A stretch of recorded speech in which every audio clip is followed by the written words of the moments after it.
Hello प्यारे बच्चों, आज की इस वीडियो में लेकर आए हैं एडिग्रेड अभ्यास पुस्तिका 2024-25 की न्यू बुक है। विषय सामाजिक विज्ञान, कक्षा 8। तो चलिए वीडियो को स्टार्ट करते हैं। नेक्स्ट है आपका अध्याय 3। अध्याय 3 में है कृषि। पहला प्रश्न आता है, रेशम की कीटों का वाणिज्यिक पालन कहलाता है। तो आपको उत्तर में लिखना है ए नंबर सेरिकल्चर। दूसरे में है निम्नलिखित में से ब्राज़ील किसका अग्रणी उत्पादक देश है। तो आपको उत्तर में लिखना है कहवा। इसके बाद नेक्स्ट आता है आपका तीसरा में है कृषि एक प्राथमिक क्रिया है, इसमें शामिल नहीं है। तो आपका उत्तर होगा ए नंबर औजार का निर्माण। इसके बाद नेक्स्ट आता है आपका चौथा में है पर्वतीय ढालों वाले क्षेत्रों में रहने वाले परिवारों के लिए किस फसल का उत्पादन उपयुक्त है। तो आपका उत्तर होगा कॉफ़ी। पाँचवें में है वाणिज्यिक कृषि के लिए उपयुक्त कथन है। तो आपका सही उत्तर होगा बी नंबर। इसके बाद नेक्स्ट आता है आपका प्रश्न क्रमांक 6वां।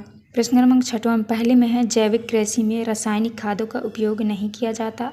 तो यहाँ पे आपको लिखना है रासायनिक खादों। दूसरे में है कपास, तो यहाँ पे आपको सूती भरना है। तीसरे में आपको व्यवसायी, और चौथे में जो आपको भरना है कि पत्तियों, और पाँचवें में आपको भरना है कृषि। तो इस तरह से आपको भर लेना है। इसके बाद नेक्स्ट आता है आपका सातवां में है पौधों से परिष्कृत उत्पाद तक के रूपांतरण में कितने आर्थिक क्रियाएं सम्मिलित हैं, लिखिए। तो आपको लिखना है पौधों से प्राकृतिक उत्पाद तक के रूपांतरण में 3 प्रकार की आर्थिक क्रियाएं सम्मिलित हैं। पहला है प्राथमिक क्रियाएं, दूसरे में है द्वितीयक क्रियाएं, और तीसरे में है तृतीयक क्रियाएं। इसके बाद नेक्स्ट आता है आपका 8। प्रश्न क्रमांक 8 में है कृषि क्रियाकलाप के लिए क्या क्या आवश्यक है। तो आपको उत्तर में लिखना है कृषि क्रियाकलाप के लिए अनुकूल स्थलाकृति, मृदा और जलवायु अनिवार्य रूप से आवश्यक होते हैं। कृषि क्रियाकलाप विश्व के उन्हीं प्रदेशों में संकेंद्रित हैं जहां फसल उगाने के लिए उपयुक्त कारक विद्यमान होते हैं। नेक्स्ट आता है आपका 9वां में है कृषि तंत्र क्या है, इसके महत्वपूर्ण निवेश एवं संक्रियाएं क्या क्या है। तो आपको उत्तर में लिखना है कृषि या खेती को एक तंत्र के रूप में देखा जा सकता है। इसके महत्वपूर्ण निवेश बीज, उर्वरक, मशीनरी और श्रमिक हैं।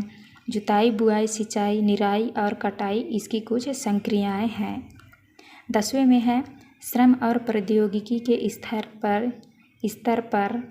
स्तर के आधार पर कृषि को कितने प्रकारों में विभाजित किया गया है। तो आपको उत्तर में लिखना है श्रम और प्रौद्योगिकी के स्तर के आधार पर कृषि को 2 मुख्य प्रकारों में विभाजित किया गया है। पहला है निर्वाह कृषि, दूसरा है वाणिज्यिक कृषि।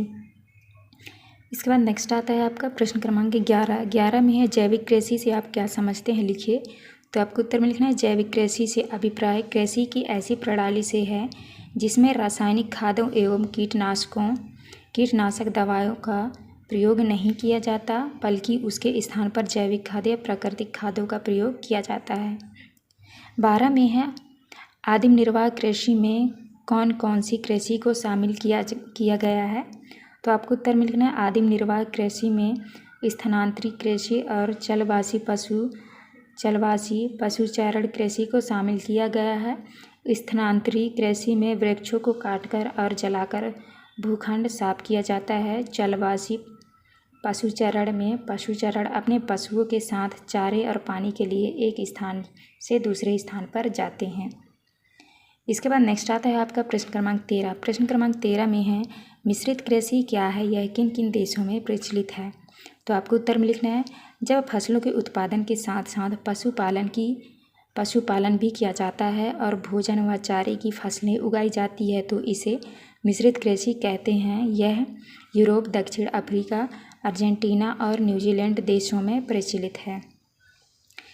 14 में है गेहूं की फसल के लिए किस प्रकार की जलवायु की आवश्यकता होती है और क्यों।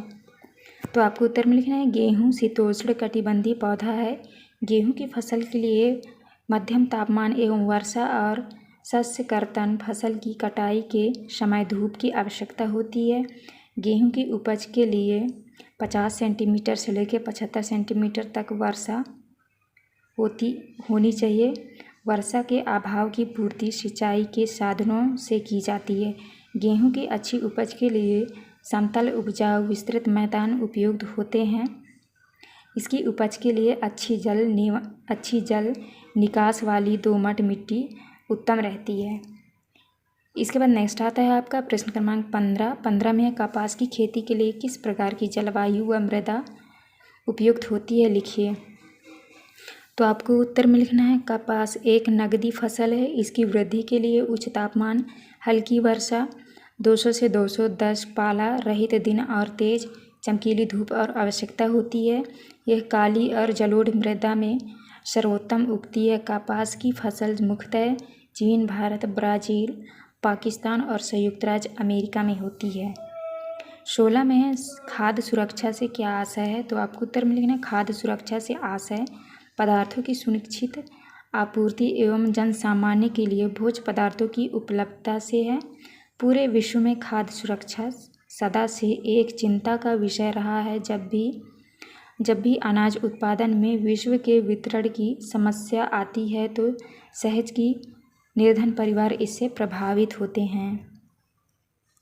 इसके बाद नेक्स्ट क्वेश्चन आता है आपका प्रश्न क्रमांक 17 में है आपके आसपास के क्षेत्र में किन किन फसलों का उत्पादन किया जाता है, इन्हें खाद्यान्न तथा व्यापारिक फसलों में वर्गीकृत कीजिए। तो आपको उत्तर में लिखना है हमारे आसपास के क्षेत्र में गेहूँ, धान, मक्का, सोयाबीन, चना, गन्ना, कपास, जूट आदि फसलों का उत्पादन किया जाता है। तो आपको लिखना है खाद्यान्न फसलें गेहूँ, धान, मक्का, सोयाबीन आदि और व्यापारिक फसलें में है गन्ना, कपास, जूट आदि। तो इस तरह से आपको करना है। ये था लास्ट क्वेश्चन। यहाँ पे हमारी वीडियो कंप्लीट होती है। वीडियो अच्छी लगी तो प्लीज़ हमारे चैनल को लाइक एंड सब्सक्राइब करिएगा। मिलते हैं अब नेक्स्ट वीडियो में।